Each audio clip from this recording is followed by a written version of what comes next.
Escape Pod 14 August 11, 2005. Today's story, "Tis the Season" by K.D. Wentworth.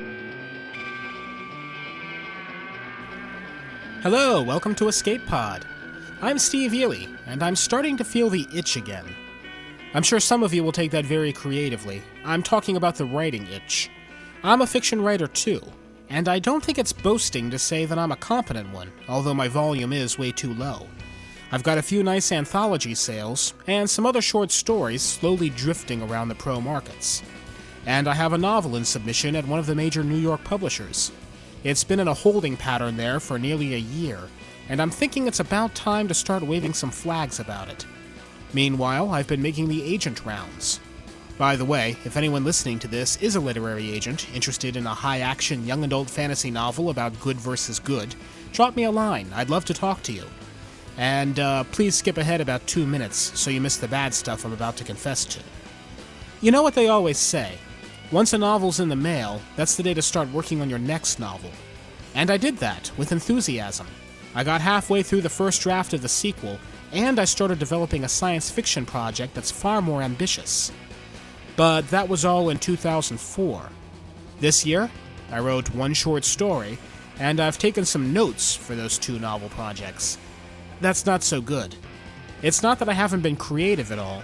I did a blog fiction project for a few months that I think was some of my most brilliant work. It got about 80 readers. This podcast is a lot more successful than that, and I'm having a lot of fun with it. I think this could be something really major, and I intend to make that happen, but it isn't writing fiction. Another thing they always say is, if you can possibly not write and live a happy life, then don't. It's long, frustrating work that even if you're successful at it pays very little, and the recognition you get for it is fairly insular. Everybody thinks they can be the next Stephen King or J.K. Rowling, but there are plenty of better writers than them making less than subsistence income. There are many better ways to make a living. Almost everything is a better way to make a living. So the only reason to write is if you can't avoid it. I'm actually relatively successful at not writing, for a few months at a time. I can easily absorb myself with games or podcasting or, hell, sometimes my actual day job. Then I start to get more and more distracted and a bit stressed. There's a part of me that's always thinking about the novels in my head. It carries on writing them, even if I'm not actually putting any of it to the keyboard. When that part of my headspace starts to get too large, it shrinks the rest of it. And eventually my wife tells me that I need to get back to writing before it drives her insane. So I do. I'm at that point again now. I haven't written anything solid in a while, and I need to. I need to do it so I can stay happy about the other things that are consuming my time. My family, Escape Pod, the return of actual good television. If I feel that's all taking away from my writing, I'll start to enjoy it less and less. So, starting tomorrow, I'm making time for 500 words a day. I need to do that for me, and I think you'll be glad I did too. Oh, and by the way, this intro, 819 words, so I'm good for today anyway. Moving on to somebody else's fine words, today's story is "Tis the Season" by K.D. Wentworth, and it's also about the stress that happens when people get deprived of the things they need. It's part of our Christmas and August extravaganza. Actually, it's the only part. Ms. Wentworth has sold more than 60 short stories and has 7 novels to her credit, the most recent of which is Course of Empire with Eric Flint. She was a winner of the Writers of the Future contest, and in 2000 she became a judge for the contest. She teaches elementary school in Tulsa, Oklahoma, which is far more heroic in my opinion than anything most SF protagonists achieve. "Tis the Season" was first published by the Magazine of Fantasy and Science Fiction in December of 1997. Our narrator this week is Dr. Jonathan Sullivan. When he sent me this recording, he apologized for having too much fun with it, a position I found incomprehensible. It's definitely a colorful reading, and I hope you'll have fun with it too. So, bow your heads and give thanks. It's story time. "Tis the Season" by K.D. Wentworth. Cruising the God beat, I've seen it all. The pasta snatchings, the so-called mere moments of silence some closet Lutheran announcer tries to sneak in before a basketball game, The nasty tricks that can be played on the unwary with a Bible voice. It always starts with a harmless flirtation, just a weak moment of wondering, what if it's all true? Then your average Joe smuggles home a bit of holly or a missile, maybe lights a candle in some illicit roadside prayer house, and that naive first step down the road to perdition becomes a long slide that never ends. I can stop any time I want, they say. I don't really believe any of it. I admit, like so many others, I dabbled in this stuff when I was too young and stupid to know any better. But there comes a time when you have to face the world as it really is.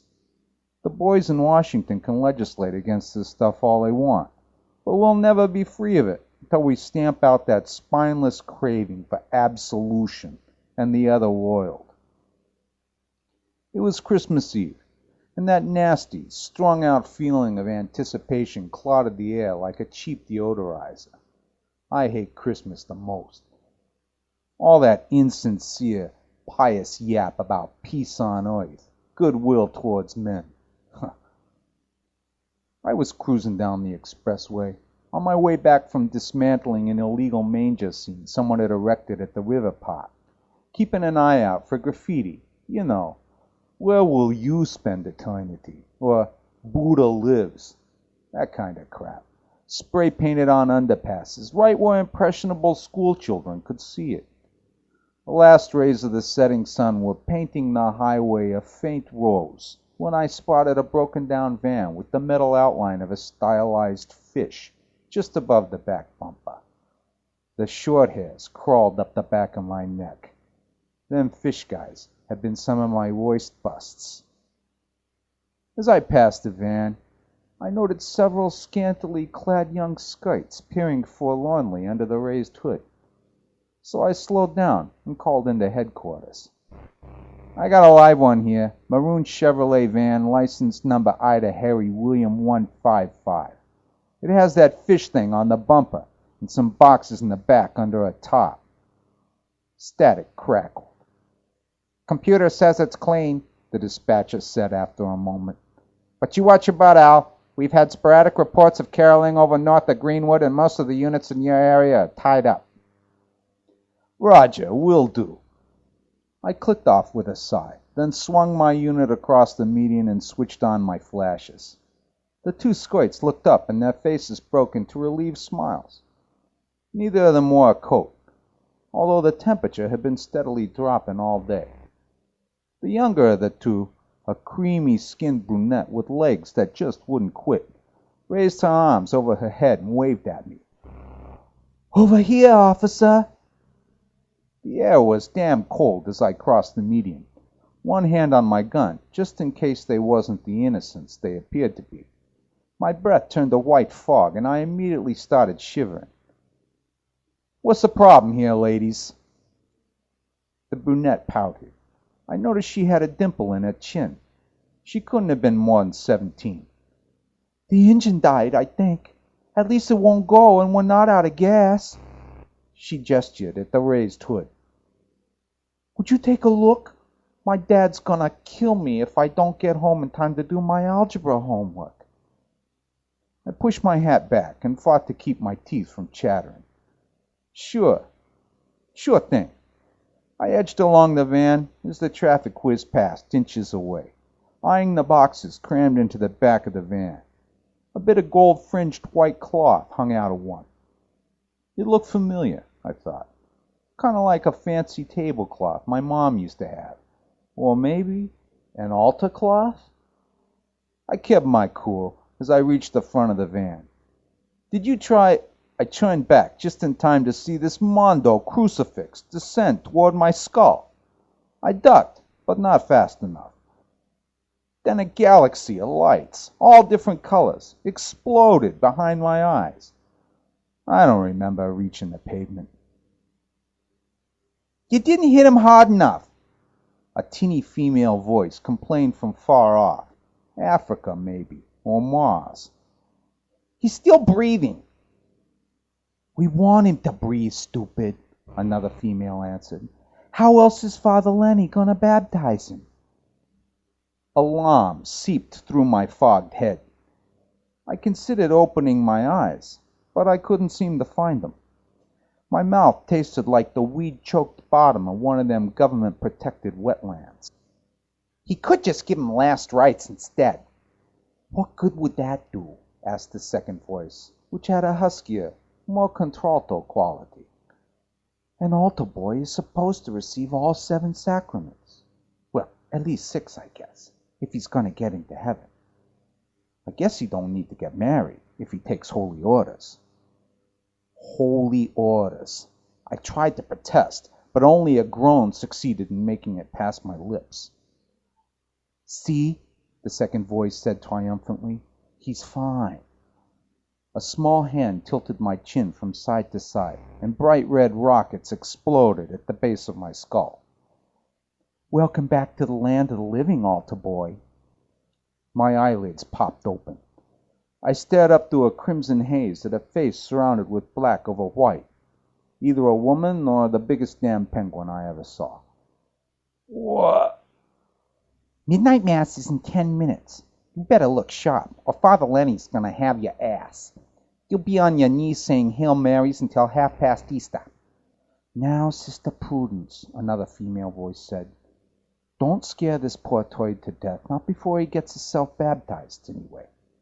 She giggled. I struggled up to a sitting position, which was blamed hard. My hands was bound before me with a rosary looped tight enough to cut off the circulation, and my holster was empty.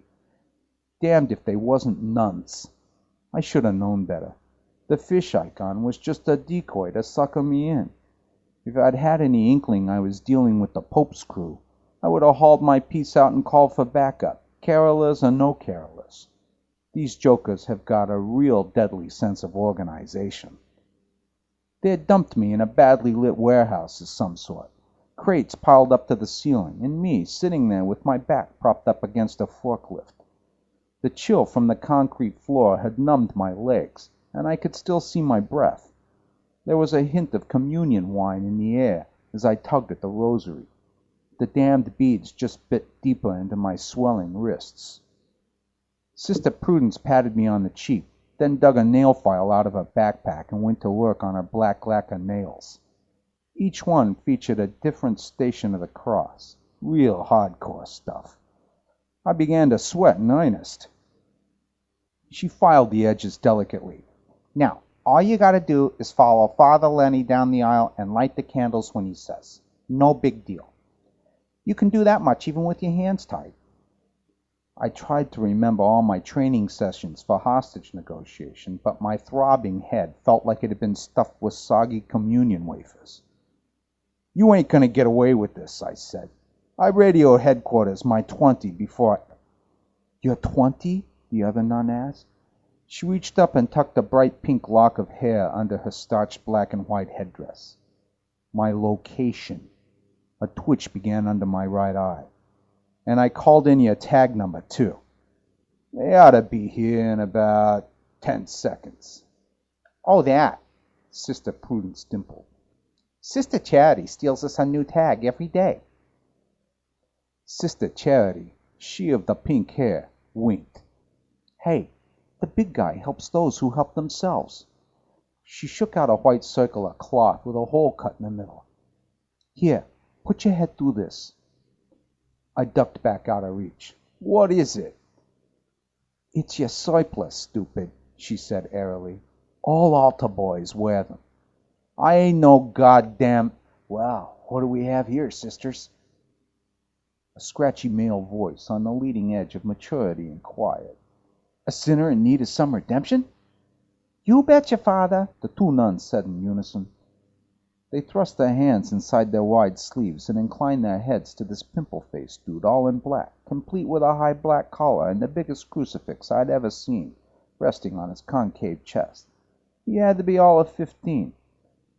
Sister Prudence grimaced. I know he's pretty ancient, but... Ancient? Sister Charity rolled her heavily outlined blue eyes. He's practically morgue fodder. But... Sister Prudence glared. Those freaking Whittier Baptists from over on Archer Street ran Frankie down with their hoist this afternoon. There's not hardly nothing left of him but a black and white smear in the center of the road." She gave me a smoldering look. "This joker's the best we could do on short notice." "Poor Frankie." The priest, for that is what he had to be, frowned. "May the Lord have big-time mercy on his soul." He zipped the sign of the cross in the air, then smiled wide enough I could see his braces, decorated with tiny crosses where the wires intersected. "Never mind, sisters. Our lost brother Frankie has gone to a for sure better place, and this poor bastard looks in sore need of redemption. We'd better do the baptism thing before midnight mass rolls around." They grabbed my arms and hauled me upright. My head began to throb again. The warehouse wavered, and my stomach wasn't sure what action it wanted to take. I swallowed hard. "Now wait just a goddamn minute." I jerked out of their hands and stood there wobbling on my own. "Kidnapping is a felony. You three turkeys are looking at 10 to 20. Geez, sounds like we're in need of a vow of silence. Father Lenny whipped out a smudged handkerchief. I staggered backwards toward the forklift, prepared to defend myself, but Sister Prudence slipped up behind and threw a chokehold on my neck that would have done credit to a professional wrestler. "There, there," she whispered into my ears. The warehouse spun and darkened. "It's for the good of your immortal soul. Someday, you'll think." When I could see again, the handkerchief was balled and stuffed into my mouth, and the white surplice was settled over my shoulders. "Cool!" The pimply priest rubbed his hands together. "Now, where did I put that vial of holy water?" Worshippers were filing in. Parishioners, I guess they call themselves. Hard-bitten regulars, too, by the look of them. They all wore suits and hats and ties, even St. Christopher medals, the whole 9 yards. I counted at least 5 more nuns and 2 priests, both of the latter younger than Father Lenny. They gave me a nervous glance, then seated themselves on crates lined up before the cloth-covered altar with an air of expectancy. Father Lenny slapped first one set of pockets, then another, apparently finding them all empty. "Geez, I hate it when my mom goes through my pockets." Sister Prudence whispered, "You want to borrow mine?" He scowled. "Like, how do I know it's the real stuff?" She reached inside her robe and pulled out what looked like a bottle of Perrier. "Hey, I only buy from Harvey the Saint down on Boulder Avenue. He has visions and everything." Despite the chill, a drop of sweat trickled down my temple as he held the bottle up to the light, then screwed the cap off and sniffed. I edged back towards the forklift, thinking maybe I'd find a sharp edge somewhere to cut the rosary beads, then hoof it out into the night and lose myself. I didn't want to wind up dead just because I couldn't muster the appropriate expression of religious ecstasy on my face. More people streamed in from a door somewhere over on the left. I couldn't see it for the crates piled up almost to the ceiling. These new parishioners brushed past me, and I noticed they was dressed differently, all in polyester warm-up suits of a white so bright it half blinded me, and carrying monster-sized Bibles under their arms. I guess this stuff is okay. Father Lenny motioned to me. "Come here, my son, and kneel." I turned tail and fled. "Oh, no, you don't." Sister Chatty tackled me from behind and brought me down, face first, on the concrete floor. I lay there, my nose scraped raw, the wind knocked out of me, trying with all my might to remember how to breathe. Father Lenny stood over me and poured a healthy dollop of holy water on my head. "I baptize thee in the name of—" "That's far enough, Padre." A male voice boomed. "Put down the funny H2O, nobody gets hurt." Father Lenny turned on Sister Prudence. "I thought you two posted guards." "We did." She looked green. 6 of them, not a day under 12. "Geez, can't you nuns do anything right?" He set the bottle down next to my ear and backed away while holy water dripped off my nose onto the concrete. Now, don't nobody get nervous," he quavered. "It's Christmas, you know, God rest you merry gentlemen and all that crap." A ruddy-faced guy, pushing 60, if he was a day, kicked the holy water bottle aside, narrowly missing my ear. He was wearing one of those white warm-up suits and sporting an AK-47. "Hallelujah, brethren! Raise those lily-livered hands over your heads and back up against the wall." He gestured with the gun. Rolling his eyes, Father Lenny did as he was told. The two nuns followed, hands raised, and little pinkies elegantly crooked, real refined. The parishioners mumbled and milled about the packing crate sanctuary. "I'm Pastor Buck of the 15th Street Methodists," Ruddy-Face said, "and I want to welcome you all to our service. Our sermon for today is, Ask, and it shall be given to you. Seek, and ye shall find. Knock, and it shall be opened unto you." Amen. We will now pass amongst the congregation and take up the Christmas offering.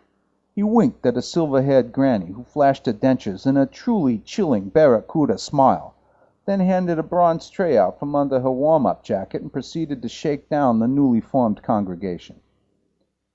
I squirmed up into a sitting position, working at the rosary. The cord was just cheap string, and I could feel it beginning to fray. Over at the impromptu offertory, one grizzled-looking fellow shook his head as the tray passed underneath his nose, so the granny flashed him a peek at the knife she was packing, which looked to be about right for disemboweling a whale. He flushed and surrendered his wallet. "That's it, brothers and sisters." Pastor Buck's fat face beamed. "The Lord loveth a cheerful giver. As the good book says, we must all give until it hurts." The rosary cord parted, and the damn beads clattered across the floor, calling his attention back to me. I jerked the gag loose and stumbled back onto my feet. "Stop, in the name of the law!" I lisped, my mouth dry as the Sahara. "Death before excommunication!" cried Father Lenny, darting forward as Pastor Buck's AK-47 wavered toward me. He snatched up the vial of holy water by the neck and smashed it against the nearest crate, so that he sported the jagged bottle top. The old granny with the offering plate squealed like a stuck pig and whipped out a knife. The congregation scattered like chickens fleeing a pack of rabid wolves. Pastor Buck swung the AK-47 back and depressed the trigger. I hit the floor again, both arms over my head as the recoil from the first round sent him stumbling back into the loose rosary beads. He went down like a poleaxe buffalo as bullets stitched neat holes across the ceiling. My heart was pounding like a steam engine struggling up Pike's Peak. Common sense whispered that I should just let them shoot it out, then round up the survivors. But unfortunately, my job description says to serve and protect. I hitched across the concrete on my knees and forearms toward the nearest pile of crates, cursing all the way, wishing those idiots who keep lobbying for legalization of religion as a so-called victimless crime could see this mess. Father Lenny and the nuns had mobilized their stunned parishioners into an army of sorts and were now duking it out with gray-headed Methodists in white warm-up suits. The latter were using their oversized Bibles as both shields and bludgeons to middling fair advantage, but Father Lenny and the sisters was laying them out right and left with rhinestone-encrusted crucifixes, obviously the better designed of the two weapon systems. Pastor Buck must have hit his head when he went down, because he was still sprawled on his back, out cold as a dead mackerel. Just as I reached the dubious cover of the crates, another volley of bullets ripped across the far wall. The two opposing forces hesitated.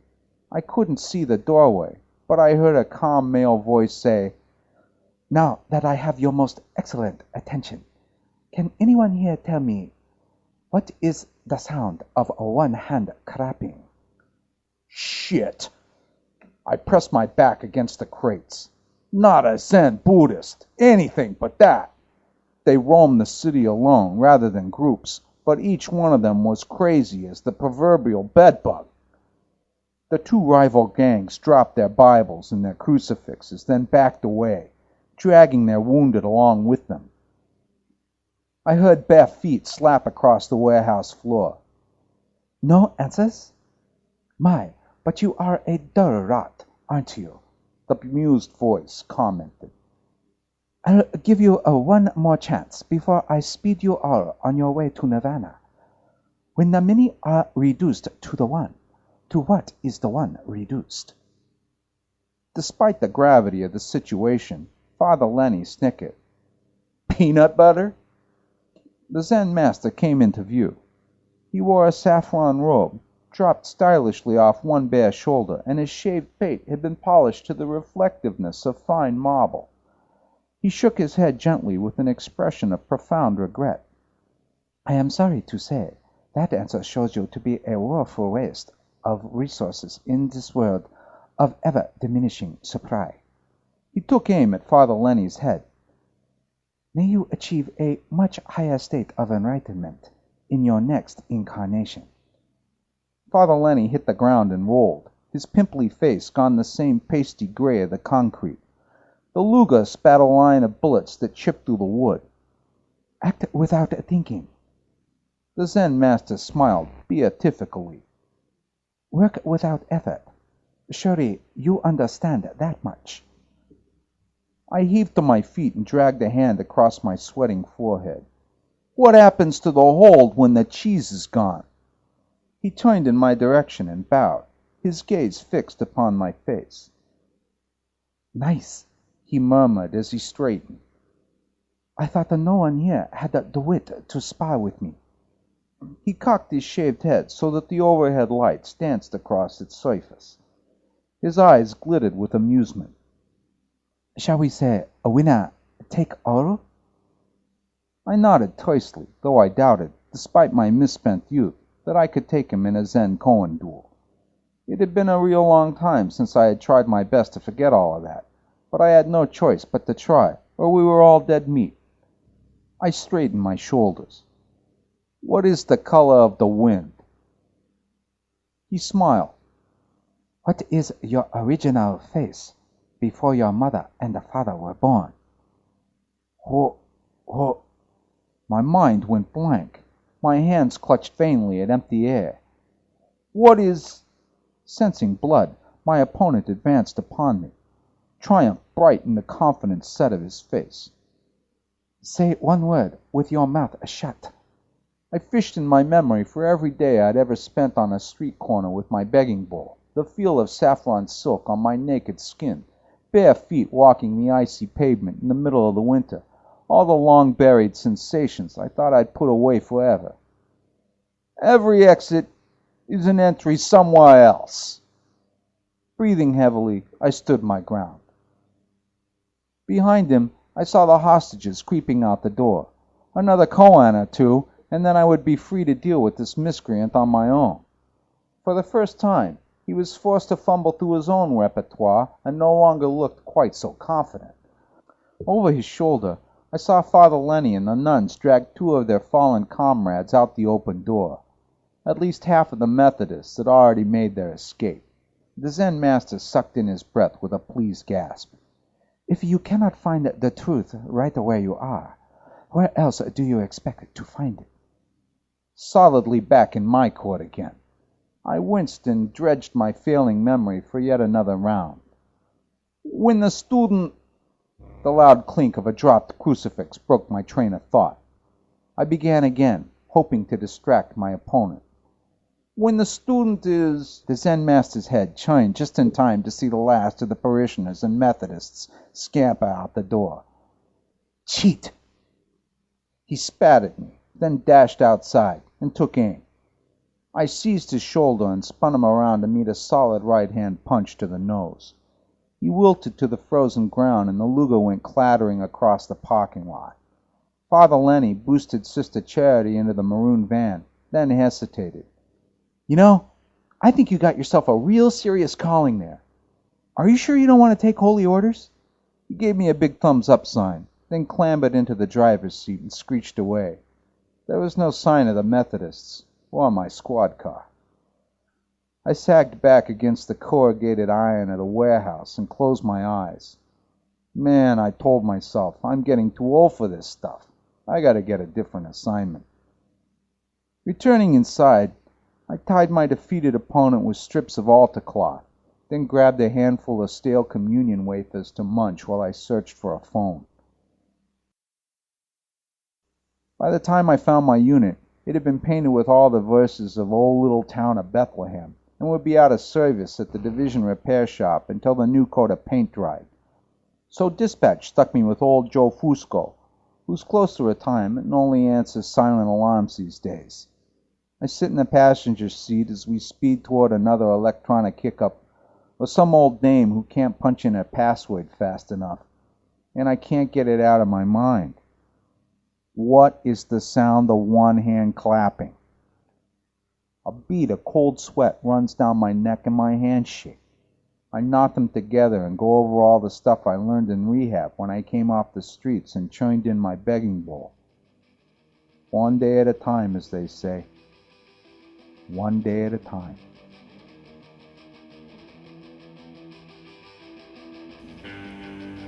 And that was our story for today. If you meet the Buddha in the road, cuff him and inform him of his rights. I've got another book review for you. This one goes back to a challenge from several weeks back about Stephen King's Dark Tower. There are spoilers in this. If you don't want to hear them, skip ahead a minute and 20 seconds. Hi, this is Casey Camp. I just finished listening to Escape Pod number 7, in which you said, please call and tell me what you thought about the ending to Book 7 of the Dark Tower series. So here I am to leave my fabulous review of that book. Let me just start off by saying probably the worst, cheesiest, most cop-out ending to a magnificent series ever. Also, did anyone else notice that 19 just kind of sprung up, but then Stephen King said, oh wait, no, I've rewritten all of the first books. Now you have to go back and reread them again with all the special extra notes for any of these things to make sense. Back to the ending, for those of you who haven't finished it, cover your ears. Roland finally goes in the tower. It finally reveals its glorious magnificence is that, oh, it's a gallery of his life. And then it's a total piece of shit because then he goes outside of the tower and starts the whole fucking thing over, chasing the man in black. Oh, Stephen King, how original. Yes, oh, it's the journey, not the end. It's how you get there, not where you're going. That is bullshit. That is bullshit, Stephen King. You are full of shit. Yes, this is it. I love it. This is what I was hoping for when I asked for book rants. Thanks, Casey. You've made my day. We've had a few technical problems and annoyances this week. I guess that's all right. We coast very smooth for 3 months, and then everything jumps out at once. For those of you who have gotten duplicate downloads of the last several podcasts, I want to apologize for that. That one is entirely my fault. I was trying to fix a totally separate problem, and one of the stupid things I did was to rebuild the RSS feed and point everything in it from the old URL to the new one, escapepod.info.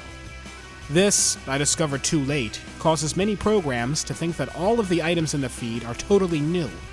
The URL change needed to happen anyway, but I could have done it more elegantly. Hopefully you just saw the repeats and ignored them. Or, hell, I guess it wouldn't be so bad if you listened to them again. I'm sorry for the weirdness. These stories, no matter how many times you download them, are released under a Creative Commons Attribution Non-Commercial No Derivatives license. That means they're free. We do, however, pay the authors, so if you're enjoying Escape Pod, I urge you to go to our website, escapepod.info, and click on the PayPal link. I promise that everyone who donates to us will be rewarded with infinite good karma and eternal bliss, effective as soon as I rule the universe. Our music comes to us from Daikaiju, who rule monster movie psycho surf metal music. Their land is a benevolent one, filled with loyal listeners and tiny moth women. Find them at daikaiju.org. We'll see you all next week. And remember, if at first you don't succeed, skydiving probably isn't for you.